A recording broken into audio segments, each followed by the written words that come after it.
Kadang-kadang orang itu kan ngomel-ngomelnya setelah ngasih ngomelnya. Dia ngomel sama istri, kata itu saudaramu itu mana? Kita bantu mana? Mana? Apa tahu juga? Ya asal kadang-kadang itu si istri ngomel, tuh saudara bapak tuh kita bantu semua. Mana? Kita susah mana dibantu dia? Mana? Mana? Ya nggak ikhlas tuh itu berarti. Kalau kita ikhlas, kita minta bantu sama Allah. Makanya Allah katakan 263 tadi, kind word, forgiveness better than charity by injury. Ucapan baik, perkataan maaf masih lebih baik daripada sedekah tapi ungkit-ungkit tadi itu. Padahal Masya Allah, kalau orang udah sholat lima waktu, suka sedekah, baik tenaga, ilmu, uang, waduh luar biasa. Dijamin oleh Allah jauh dari musibah, jauh dari celaka. Jadi jamin musibah atau celaka bukan saja dirinya, istrinya, anaknya. Itu jaminan dari Allah itu. Orang suka nolong orang, bantu orang, tenaga, ilmu. Itu nanti Allah selamatkan dirinya dari penyakit. Pokoknya musibah jauh. Dia tidak akan celaka hidupnya. Ada ayatnya. Coba lihat surat 2 Al-Baqarah 195. A'udzubillahi minasyaitonirrajim. Bismillahirrahmanirrahim. Wa anfiqu fi sabilillah wa la tulqu bi aydikum ila tahlukah wa ahsinu innallaha yuhibbul muhsinin. Shadaqallahul azim. Dan belanjakanlah harta bendamu di jalan Allah, dan janganlah kamu menjatuhkan dirimu sendiri ke dalam kebinasaan, dan berbuat baiklah, karena sesungguhnya Allah menyukai orang-orang yang berbuat baik. Jadi Allah katakan infaklah kamu di jalan Allah. Infak jalan Allah itu ke orang tua, ke kerabat, saya katakan tadi anak yatim, untuk masjid, untuk sholat, untuk kepentingan agama. Allah katakan supaya kamu jangan menjatuhkan dirimu ke dalam bahaya, supaya kamu jangan musibah, supaya kamu jangan dijahatin orang, supaya anakmu jangan dijahatin orang, istrimu jangan dijahatin orang, suamimu jangan dijahatin orang. Coba Allah, kamu infak di jalan Allah supaya kamu jangan musibah, kamu jangan celaka. Dan Allah katakan bukan saja kamu jauh dari celaka, Allah cinta sama orang-orang yang suka nolong orang, suka membantu orang, suka memudahkan orang lain. Allah cinta.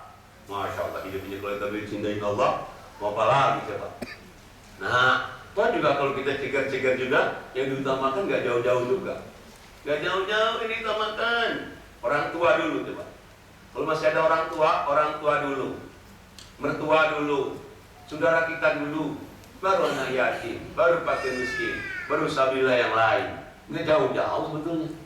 Ada ayatnya. Lihat surat 2 Al-Baqarah, ayatnya 215. A'udzubillahi minasyaitonirrajim. Bismillahirrahmanirrahim. Yas'alunaka madza yunfiqun. Qul ma anfaqtum min khair falil walidain wal aqrabin wal yatama wal masakin wabnis sabil wa ma taf'alu min khairin fa innallaha bihi alim. Shadaqallahul azim. Mereka bertanya kepadamu tentang apa yang mereka nafkahkan. Jawablah, apa saja harta yang kamu nafkahkan hendaklah diberi kepada ibu bapak, kaum kerabat, anak-anak yatim, orang-orang miskin, dan orang-orang yang sedang dalam perjalanan. dan apa saja kebaikan yang kamu buat, maka sesungguhnya Allah Maha mengetahuinya. Nggak jauh-jauh juga. Kalau kita cegar-cegar itu nggak jauh-jauh. Kalau masih ada orang tua, masih ada mertua, itu utama itu. Karib kerabat, adik kakak, tante, ipar yang rese, ipar yang nggak rese, cegar-cegarin aja. Nggak sempat rese lagi, perlu cegar-cegarin. Tapi kalau nggak pernah dicegar-cegarin, rese terus. Ya. Nah, kadang-kadang kita mentang-mentang ipar rese, udah ngapain ditanya, dia juga nggak baik sama kita, ngapain. Ya mesti dia nggak baik dong. Malah di Al-Quran itu kan banyak sekali ayat Allah katakan, balaslah kejahatan dengan kebaikan, balaslah kejahatan dengan kebaikan. Banyak, ya, cuman orang nggak mau ngamalkannya aja. Kalau orang kan banyak kadang-kadang, dia baik, kita baik, dia jahat, kita lebih jahat lagi. Jadi dua-duanya jahat dong kalau gitu dong. Mestinya di orang baik, balas baik, orang jahat, balas baik. Dia aja yang jahat, kita baik. Kalau kita orang jahat balas jahat, ya dua-duanya jahat. Coba sekelas. Makanya dirobah itu mesti. Dirobah itu. Nah jadi ini infak tadi kembali ke tadi nggak jauh-jauh sebetulnya. Dan modal kan jangan dipikir kalau ngasih orang tua itu hilang. Jujur sekali Pak. Balasannya bisa ada anak nanti soleh, anak baik, sehat, anak sehat, suami baik, istri baik. Dijauhkan kalau di kantor kan suka ada orang yang like and dislike, ada orang yang jatuhin kita, ada orang yang gesek-gesek kita. Kalau kita infak, Allah katakan gua yang protect lu, gua yang melindungi kamu. Coba kalau kita suka sedekah, ada yang melindungi Allah. Kalau Allah melindungi, ada orang ngancam-ngancam kita nggak bisa. Allah kata gua yang bertakwa, malah dia jadi nanti. Nah cuman ini kadang orang nggak mau yang infak ini. Mestinya kita biasain. Selain sholat, baru infak ini. Sholat, infak ini dua ini nggak bisa ditawar-tawar. Sholat hablum minallah, infak itu hablum minan nas. Ada orang yang hablum minallah baik, sholatnya baik, ibadat baik, zikir baik. Kalau dia nggak baik sama orang, nih, nggak bisa. Nggak bisa. Ada ayatnya, bukan kata saya. Kalau kata saya sih, maybe yes, maybe no, maybe right, maybe wrong. I am a man, kata juga manusia. Mari kita lihat surat 4 ayatnya 36. A'udzubillahi minasyaitonir rajim. Bismillahirrahmanirrahim. Wa'budullah wa la tusyriku bihi syai'a wa bil walidaini ihsana wa bidil qurba wal yatama wal masakin wal jari dzil qurba wal jaril junub was-sa'ibi bil jambi wa ibnis sabil wa ma malakat aymanukum innallaha la yuhibbu man kana mukhtalan fakhura. Shadaqallahul azim. Sembahlah Allah dan janganlah kamu mempersekutukannya dengan sesuatu pun. Dan berbuat baiklah kepada dua orang ibu bapak, karib kerabat, anak-anak yatim, orang-orang miskin, tetangga yang dekat dan tetangga yang jauh, teman sejawat, ibnu sabil, dan hamba sahayamu. Sesungguhnya Allah tidak menyukai orang-orang yang sombong dan membangga-banggakan diri. Satu lagi. 37. Yaitu orang-orang yang kikir dan menyuruh orang lain berbuat kikir dan menyembunyikan karunia Allah yang telah diberikannya kepada mereka. Dan kami telah menyediakan untuk orang-orang kafir siksa yang menghinakan. Kita lihat coba yang ini Allah katakan. Ini sebetulnya surat 436. Ini ada pengalaman ini saya di waktu di Washington DC. Suatu kita habis ngaji di rumah Bu Sri Mulyani.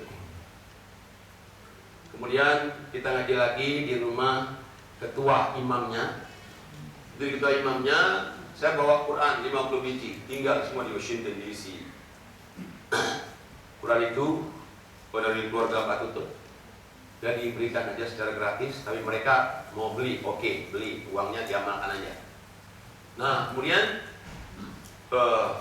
Quran tinggalin semua, saya terus ke Kanada.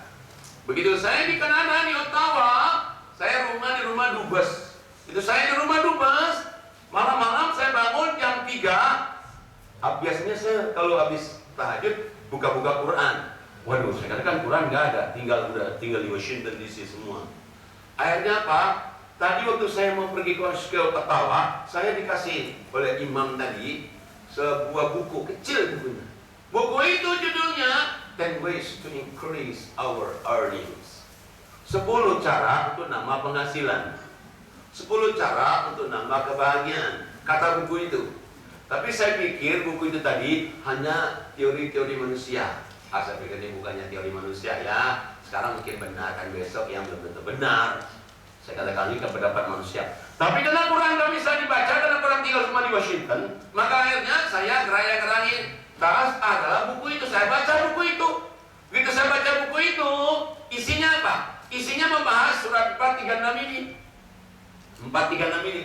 436 tadi, pertama Allah katakan, sembahlah Allah. Ini utama ini. Ya makanya tadi sholat harga mati. Kalau orang sholat harga mati, jangan sampai orang itu nggak sholat. Minimal 5 waktu. Syukur-syukur kalau tahajud lebih mantap lagi, lebih megang lagi, lebih nendang lagi. Kalau bisa 5 waktu sholat tahajud juga. Nah, tapi 5 waktu aja minimal udah oke. Kemudian Allah katakan syaratnya supaya 5 waktu ini diterima, syaratnya supaya doa diterima, apa syaratnya kedua? Jangan syirik. Kita jangan percaya dengan fortune teller, atau pada orang yang ngasih magic gitu.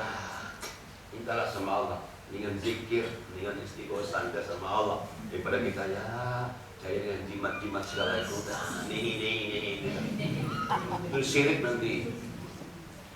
Yang kedua, yang ketiga, sholat ini, sholat yang pertama, tapi syaratnya jangan syirik. Yang ketiga ada apa? Harus bakti orang tua. Jadi kalau doa kita mau dikabulin oleh Allah, doa mau diterima harus baik sama orang tua. Kalau nggak baik sama orang tua, nei.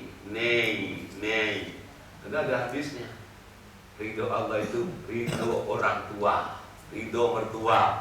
Kalau nggak ridho orang tua, usaha bagaimana sini mentok, banyak contoh. Banyak.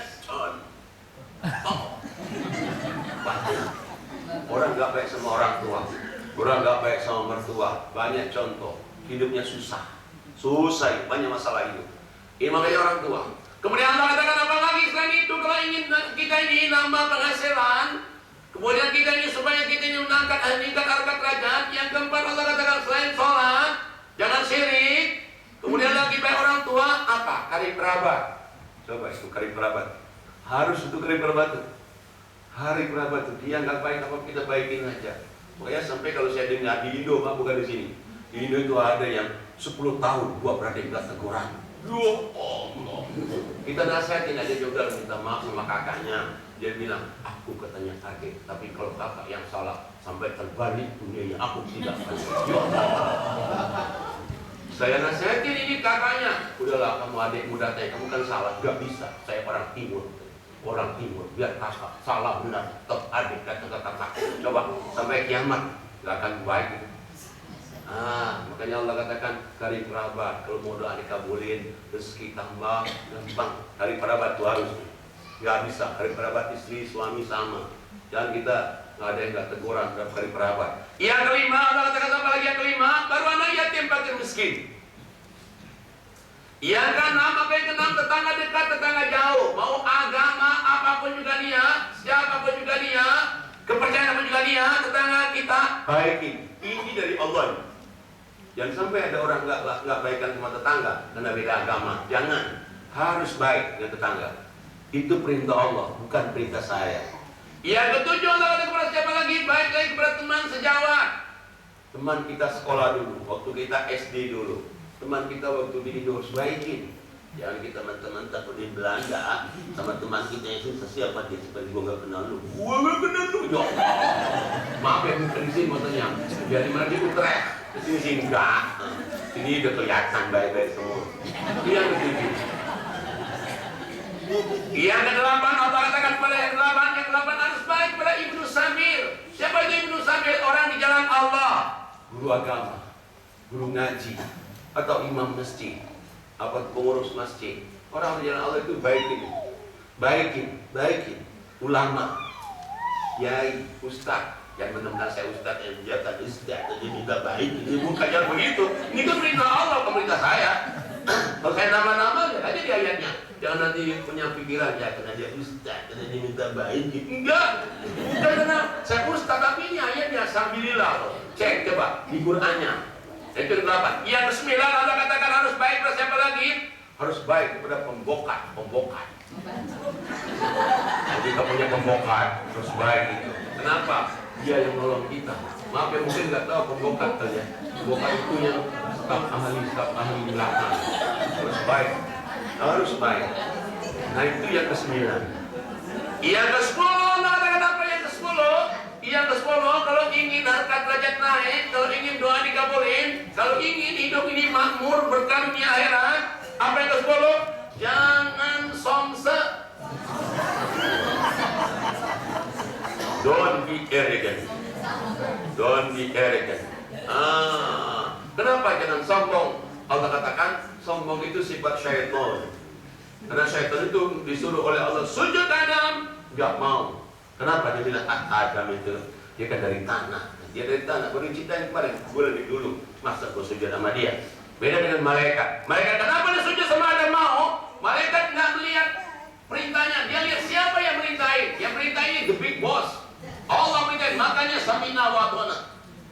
Makanya malaikat itu dia nggak melihat perintahnya. Dia lihat perintah siapa. Nggak melihat isi perintahnya. Kalau setan melihat, lah masa gua sujud sama Adam katanya. Gua akan dari api, juga di tanah. Nah, sombong. Sifat setan sombong itu. Nah cuma kita kan nggak tahu siapa sombong, siapa yang nggak sombong, kita kan nggak tahu. Allah katakan kalau mau tahu orang yang sombong itu ada tandanya. Di ayat 37 saya suruh baca tadi. Siapa orang sombong itu tandanya? Alladzina yaqulun, orang-orang yang kikir. Ah, orang kikir itu sombong itu. Sombong itu orang kikir itu. Ah, kalau dapat rezeki segini katanya mana juga. Dapat lagi segini mana juga. Dapat lagi mana juga. Lihat dan sampai mati gak cukup. Saya jangan bilang begitu. Terima, alhamdulillah, kasih. Terima, alhamdulillah, kasih. Namanya terima kasih. Kan bahasa Indonesia itu. Kalau bahasa Jawanya makan non. Kalau bahasa sininya kan dokter ya. Bisul, ulama. Nah, kalau kita itu terima kasih itu berarti terima, berarti kasih. Merci beaucoup kalau Prancisnya. Apa? Indianya, Pakistan, syukriya. Kalau apa namanya syukriya. Kalau yang apa namanya kalau Turkinya tasyakur ejri. Nah, kalau kita ini berani terima, berani ngasih, pandai terima, pandai ngasih. Nah, kalau kita berani betul 50% bagi 2. Kenapa bagi 2? Gampang membaginya. Kalau 2,5% kan repot membaginya. Jadi berapa sih? Ambil kalkulator satu ya. Pokoknya sih banyak kalkulatornya pada rusak anak-anak dimainkan kelas lagi. Nah, kalkulator ini, loh kok masih banyak juga kalkulator hang lagi gitu. Ini kalkulator lagi loh pada hang lagi. Padahal bukan kalkulatornya yang salah. Masa banyak. Masya Allah. Padahal mestinya jangan usah begitu mestinya. Nah itu banyak di Indo, bukan di sini. Kalau di sini udah kelihatan, udah kelihatan. Baiknya, Masya Allah. Nah, Allah katakan ini asal sombong itu kikir. Selain kikir apa lagi Allah katakan selain kikir? Ngajakin orang kikir. Ada orang sedekah, banyak benar katanya, kebanyakan ini katanya, itu sombong, dia bilang kebanyakan itu. Karena ada orang suami istri, maaf bukan di sini. Karena suami istri ini, si suaminya mengasih, kita kasihlah katanya untuk kegiatan Al-Amin sekian. Loh, banyak benar, papi katanya. Papi katanya apa namanya, dapur rumah kita masa sekian itu. Ya Allah, ini sombong, ini istri yang begini. Tapi maaf, kadang-kadang bukannya istrinya mau ngasih, suaminya kayak kadang-kadang. Istrinya kan mau ngasih nih, mau ngasih sekian. Kata si istri ke suaminya, kamu katanya ngeluarin kamu gampang betul katanya. Aku yang nyari uang itu susah. Berarti enggak sih? Berarti enggak sih? Ya Allah, sombong. Dia sombong nih yang suami yang begini. Mestinya, papi, berapa dikasih berapa papi? Kok dikasih 10, kok dikit amat? Ya udah deh tambahin 20. Masa untuk kegiatan apa namanya KME kok dikit amat kegiatan alhamdulillah udahlah tambah lagi pi katanya. Udahlah rezeki ada aja. Apa kata Ustaz Najam kan dibelas Ustaz. Mestinya kan begitu. Mestinya kan itu udah rezekinya kan. Nah apa? Bibimi al-ikhlas. Mestinya nggak usah begitu. Jadi karena ada ayatnya. Nah jadi dan satu lagi yang sombong itu Allah katakan menyembunyikan karena Allah. Saya sudah dikasih tahu, mohon maaf 5 menit lagi karena ada tanya jawab. Jadi sampai di sini, kemudian kita adakan tanya jawab. Ya, assalamualaikum warahmatullahi wabarakatuh. Demikianlah ceramah agama yang disampaikan oleh Bapak Ustadz Ahmad Najamuddin Siddiq. Kami ucapkan terima kasih. Insya Allah akan sangat bermanfaat bagi kita semua. Untuk selanjutnya yaitu acara forum tanya jawab yang kami sediakan waktu lebih kurang 10 menit. Untuk bapak-bapak, ibu-ibu kami silahkan yang ingin bertanya.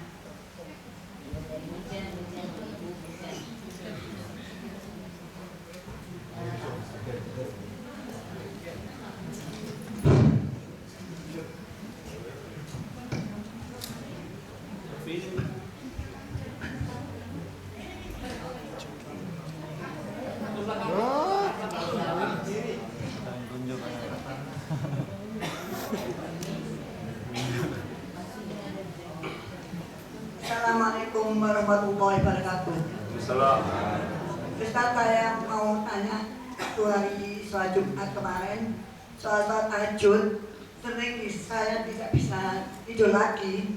Jadi jam waktu malam itu langsung bisa mengerjakan sholat tahajud sambil menunggu sholat sunat fajar. Apakah bisa ada sholat tahajud itu Ustaz suruh tidur dulu? Ya. Tidak begitu. Terima kasih Ustaz. Assalamualaikum warahmatullahi wabarakatuh. Ya. Coba lihat surat 73 ayat 1 sampai 7. Langsung dibaca artinya. Surat 73 1 sampai 7. Hai orang yang berselimut, yaitu Muhammad, bangunlah untuk sembahyang di malam hari, kecuali sedikit daripadanya, yaitu seperduanya, atau kurangilah dari seperdua itu sedikit, atau lebih dari seperdua itu, dan bacalah Al-Quran itu dengan perlahan-lahan.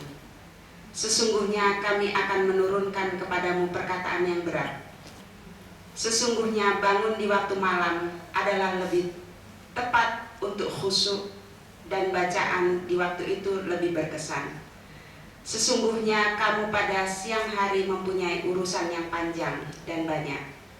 Sebutlah nama Tuhanmu dan beribadatlah kepadanya dengan penuh ketekunan. Dialah Tuhan Masyrik dan Maghrib. Tiada Tuhan yang berhak disembah melainkan Dia. Maka ambillah Dia sebagai pelindung. Tidak ada kan suruh tidur dulu? Saya ceritain dulu ayat ini. Saya ceritain dulu, ini ada sebabun nuzulnya. Sebabun nuzulnya, Imam Ahmad itu pertama kali dia jadi Rasul, dia itu berkholwah. Berkholwah itu mengasingkan diri di Gua Hira. Kalau yang pernah umroh dan haji, itu bisa Jabal Nur. Nah itu dari Jabal Nur itu dia ngasingkan diri. Kenapa? Melihat zaman jahiliyah. Jadi di Arab itu pada waktu itu jahiliyahnya, Masya Allah. Orang merajalela, orang berzina, merajalela, orang minum minuman keras, mabok-mabok, yang kuat menindas yang lemah, yang pintar dibully yang bodoh. Pada waktu itu jahiliyah luar biasa. Nabi Muhammad melihat ini, dia nggak tahan, maka dia bersembunyi di Gua Hira. Setelah dia bersembunyi di Gua Hira, malam pertama nggak ada apa-apa, malam kedua nggak ada apa-apa, malam ketiga dia dapatlah turunlah surat yang pertama, Iqra. A'udzubillahi minasyaitonir rajim. Iqra bismi rabbikal ladzi khalaq, khalaqal insana min 'alaq. Iqra wa rabbukal akram alladzi 'allama bil qalam, 'allamal insana ma lam ya'lam. Bacalah dengan nama Tuhanmu yang telah menciptakan kamu. Bacalah dengan nama Tuhanmu yang telah menciptakan kamu dari segumpal darah. Bacalah dengan nama Tuhanmu yang maha mulia, yang mengajarkan kepada kamu yang perkara kolam apa yang tidak kamu ketahui. Ini tuh jadi Rasul dia. Turunlah ayat dia Nabi Muhammad, balik setelah dapat ayat ini, baru balik nemuin Khadijah. Setelah balik nemuin Khadijah, didatangi lagi oleh malaikat Jibril yang datang di Gua Hiro. Maksudnya subuh dia balik itu, dia ngadu kepada Khadijah bahwa tadi malam ada yang meluk dia. Baca ayatnya, membaca ayat tadi. Memang langsung hafal. Nah kemudian setelah dia turun itu, dia turun lagi menggigil. Khadijah dikatakan oleh Muhammad, wahai Khadijah, zamiluni, selimutnya aku. Kayak orang masuk angin. Ya, habis dari malam itu. Nah setelah dia diselimuti, menggigil kayak orang masuk angin, datang lagi malaikat Jibril. Hei Muhammad, bangun nanti waktu malam. Meskipun sedikit, 2 rakaat 1 witir paling kurang. Bangun nanti malam. Nah kemudian bagaimana nanti malam bangun? Waktunya separuh malam. Kalau di Indo itu jam 12 udah bisa itu. Kurangi dikit udah boleh. Tapi di atas jam 12, jam 2, jam 3 lebih baik. Kalau di sini tengah-tengah malamnya jam 1-an lebih baik. Tapi dekat-dekat subuh lebih baik lagi. Jadi nggak ada suruh tidur dulu. Kemudian Allah katakan baca Quran habis itu. Baca Quran, baca di malam hari lebih tepat untuk khusyuk, baca di malam hari lebih berkesan. Bacalah Quran di malam hari, nanti lebih berkesan kata Allah. Nah jadi bangun ini, Muhammad tadi menggigil itu, suruh nanti malam, bangun malam. Makanya yang pertama kali disuruh oleh Allah bukan 5 waktu, tahajud. Bukan tahajud itu sempat wajib 2 tahun. Setelah Isra Mi'raj turun surat 17, 79, 78, 79, sholat 5 waktu, sholat tahajud menjadi sunnah. Nah jadi kalau ibu nanti bangun jam 12 nggak bisa tidur langsung tahajud sah. Tapi kalau tidur dulu lebih baik lagi. Kayak kita kalau umroh Ramadan. Umroh Ramadan itu jam 11 baru pulang tarawih. Jam 11. Baru cuci mata, lihat di toko, lihat pakaian ini, pakaian itu, sampai di hotel. Sampai di hotel minum kopi. Udah panggil lagi jam 1 sholat tahajud. Jam 1 sampai jam 3. Cuma 2 jam jaraknya. Loh, kapan orang bisa tidur lagi itu? Nggak pernah orang tidur dulu tahajud itu bulan Ramadan. 2 jam sisa itu langsung dia tahajud. Nah jadi boleh. Nggak usah tidur lagi boleh, ayatnya pun nggak ada. Tapi kalau tidur dulu lebih baik. Kenapa? Lebih fresh. Nah, lebih fresh. Waktunya bisa separuh malam, bisa kurang dikit atau jam dekat subuh lebih baik lagi. Demikian. Silakan yang lain. Assalamualaikum warahmatullahi wabarakatuh. Salam. Kami kebetulan dari Punchen, 900 km dari Amsterdam. Bagaimana saya ingin bertanya bagaimana jamaah sholat supaya kita menggunakan 5 waktu itu. Kalau saya tahu 80 km kita berjamaah, tapi kalau dari 900 dan kita nggak bisa berarti nggak ada masjid. Bagaimana supaya kita bisa sholat? Coba lihat suratnya 2 Al-Baqarah ayatnya 238 239. Surat Al-Baqarah ayat 238 239.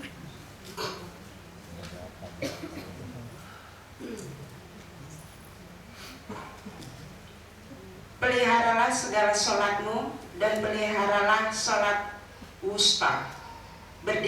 Berdirilah karena Allah dalam